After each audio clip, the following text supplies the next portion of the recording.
Hello, Internet! I'm Elliot the Purple-Haired Doofus, and welcome to Buddy Reads, where I read a small selection of a book and review it for you. Today we are covering issue number 9 of Fables by Bill Willingham. I hope you've read that issue yourself, because I do not want to ruin anything for you. So where we left off last video, Snow was being held at gunpoint by Rose. And in this issue it starts off with Goldilocks telling Rose to kill Snow. And Rose says, "No, I'm not going to do that. You promised me that we would keep her alive." And Goldilocks says, "Yes, but we don't exactly have time for that anymore. You have to kill her now." And the two pigs, which I finally found out the name of the other one, Dun and Posey, say, "How about a compromise? How about we just chain her up along with Waylon, and she can help Waylon make these wonderful weapons of mass destruction?" And they say, okay. So they come to that arrangement, and they lock her up along with Waylon. We then see Little Boy Blue, Charming, Bluebeard, and the Flying Monkey driving in a car on the way to the farm.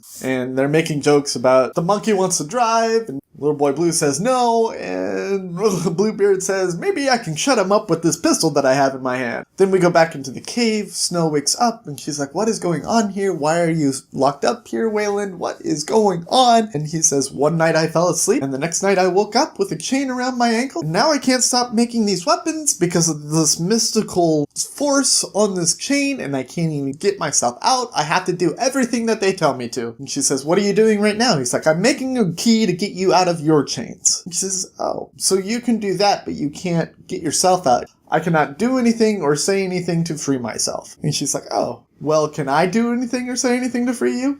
And he says, "I cannot do anything or say anything to free myself." I'm not quoting it precisely, but that's pretty much what he says. Every time that she gets closer and closer to getting him out of his predicament. Then there are the loyal animals that are loyal to the Fables, who don't want to revolt like Goldilocks and the other Fables. And they are passing around messages telling them to flee town, to get out of town, to make sure that there is no one ever in town tomorrow. And we go back into the cave. Waylon has unlocked Snow. She is trying to use tools to undo Waylon's lock. And he is sitting there and he is sweating bullets. And she's like, "Well, this won't work. Will this work?" And he's like, "I cannot do or say anything to get myself free." And he's sitting there like, "I cannot do or say anything to set myself free." And Reynard comes in and he says, "The message has been passed to all the loyal animals in town. What do you want me to do next?" And she says, "Help me get this thing off." And he's like, "Well, will this key lying on the floor hurt?" And she says, "That's the key that was made to get me out of my predicament." He says, "Well, won't it work on Waylon?"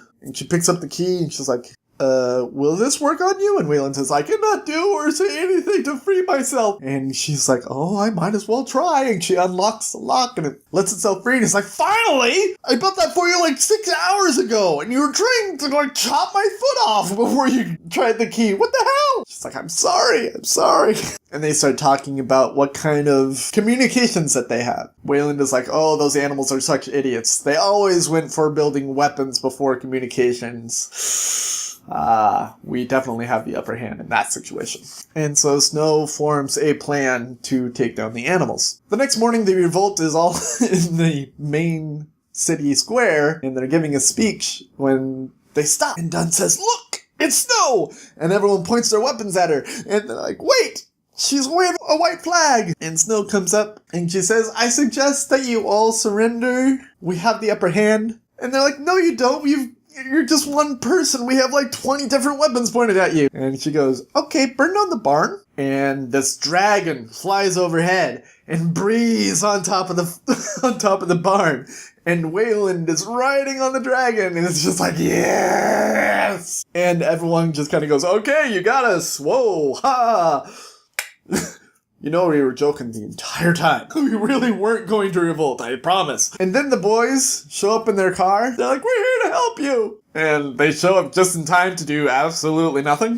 Right at the moment where you think that, we can relax, we can celebrate, we took down the bad guys. Goldilocks shoots Snow through the head with a sniper rifle. And that's where the issue ends. Ha! How? What? Snow is kind of like a main character, and you've killed her like 9 issues into your epic comic series? It's not like she's an actress. You can always redraw her. Oh, this hurts. If you like what I'm doing, go ahead and click the subscribe button. If you like this video specifically, go ahead and click that like button. And go ahead and leave a comment letting me know the most devastating death in a TV show or series that you know of. I've been Elliot the Purple-Haired Doofus. This has been Buddy Reads, reminding you to watch your pajama radius. And I will see you all in the next issue of Fables by Bill Willingham. Toodles!